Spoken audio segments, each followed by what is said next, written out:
Friends, कैसे हैं आप लोग। आज हम लोग पढ़ेंगे MAHN यानी master of arts in Hindu studies, जिसमें आज पढ़ेंगे MHN 005 के खंड 2 में इकाई 4 वैदिक श्रवण एवं श्री गुरु ग्रंथ साहिब के धर्म विषयक संयोजक सिद्धांत, जिसमें आज हम आपके लिए लेकर आए हैं वैदिक श्रवण एवं श्री गुरु ग्रंथ साहिब के अंतर्गत पाप पुण्य की अवधारणाएं।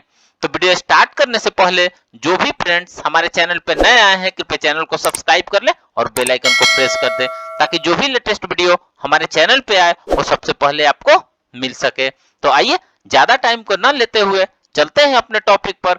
वैदिक श्रवण एवं श्री गुरु ग्रंथ साहिब के धर्म विषयक संयोजक सिद्धांत में वैदिक श्रवण एवं श्री गुरु ग्रंथ साहिब के अंतर्गत पाप पुण्य की अवधारणा के बारे में पढ़ते हैं।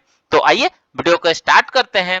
धर्म के प्रमुख तत्वों में महत्वपूर्ण है पाप पुण्य की अवधारणा, जो समान रूप से बौद्ध, जैन, सिख एवं वैदिक धर्म में प्राप्त होती है।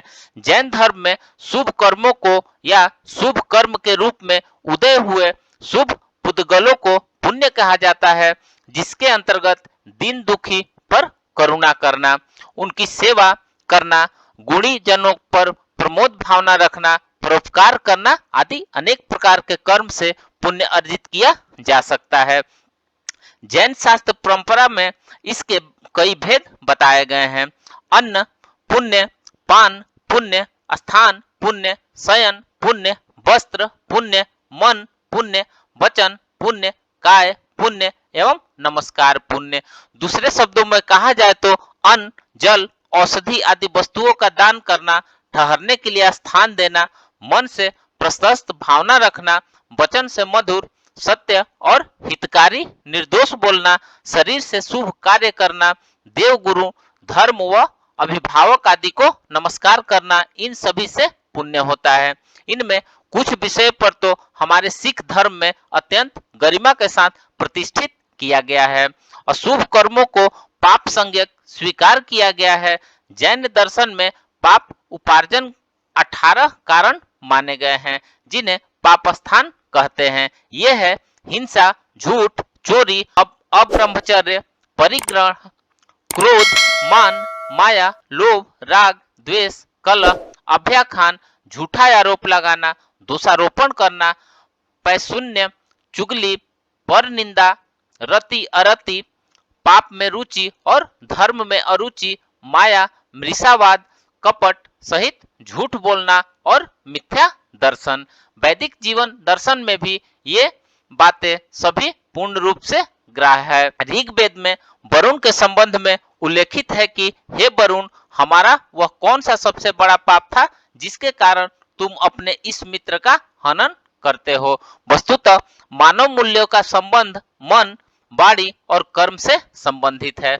समाज की विभिन्न पृष्ठभूमियों पर प्रत्येक व्यक्ति से विभिन्न प्रकार के व्यवहार की आकांक्षा की जाती है, इसलिए प्रत्येक समाज में उनकी आवश्यकताओं के अनुरूप मानवीय व्यवहारों से संबंधित विभिन्न विधि विधानों का आकलन किया जाता है।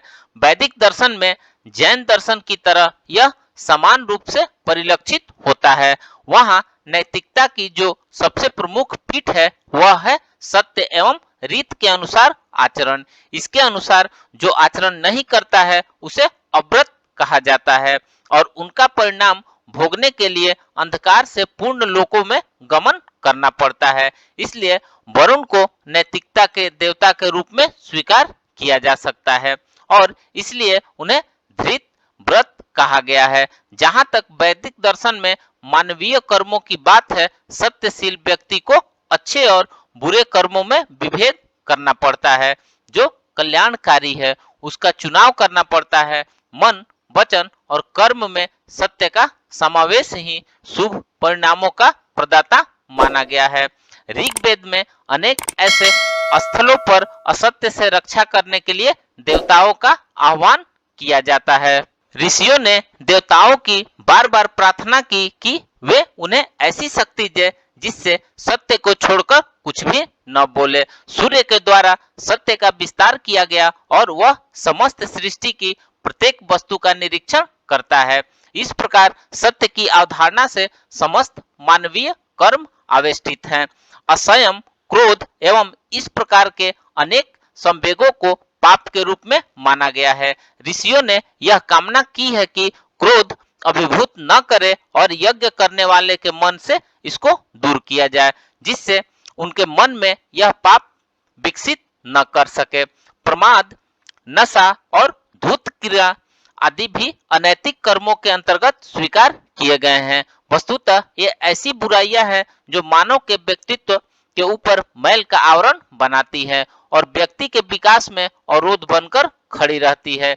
ऋग्वेद का यह कथन कि कठिन परिश्रम के बिना देवताओं के संख्य भाव नहीं प्राप्त होता है, यह बात इस बात का प्रमाण है कि प्रमाद या आलस्य नैतिकता के मूल्यों के विरोध है। इसी प्रकार सुरापान एवं धूर्त क्रीड़ा भी गर्हित मानी गई है। अतिथि सत्कार, दान, दया, उदारता, मानवता आदि विहित कर्तव्यों के अंतर्गत स्वीकार नहीं किया गया है। इसके विपरीत इनका अभाव पाप के अंतर्गत आता है। वैदिक धर्म में तो यह नियम ही था कि प्रत्येक व्यक्ति को अपने मित्रों एवं अतिथियों के साथ बांटकर ही भोजन करना चाहिए। यदि कोई व्यक्ति अकेले भोजन करता है तो वह पाप ही खाता है एवं उसे ऊर्ध्वलोक में स्थान प्राप्त नहीं होगा।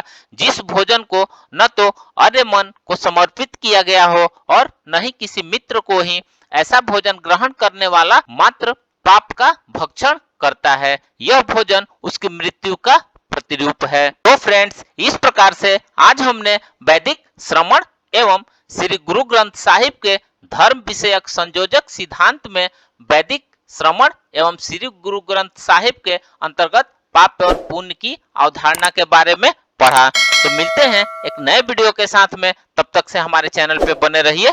धन्यवाद।